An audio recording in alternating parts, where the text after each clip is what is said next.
Hi guys, welcome to our channel. Today we are discussing about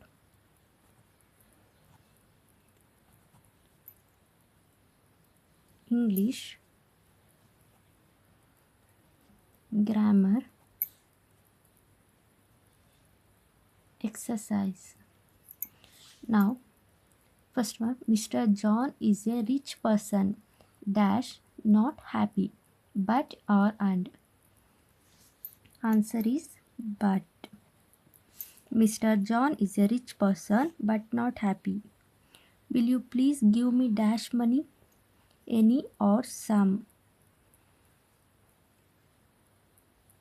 Will you please give me some money?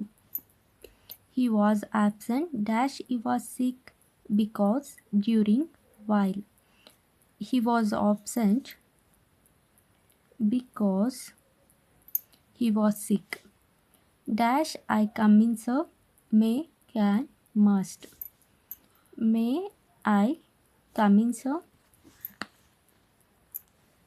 You are sitting dash Sita and Gita among between. Here you are sitting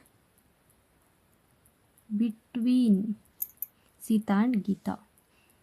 The would have may match rearrange. Here they have own the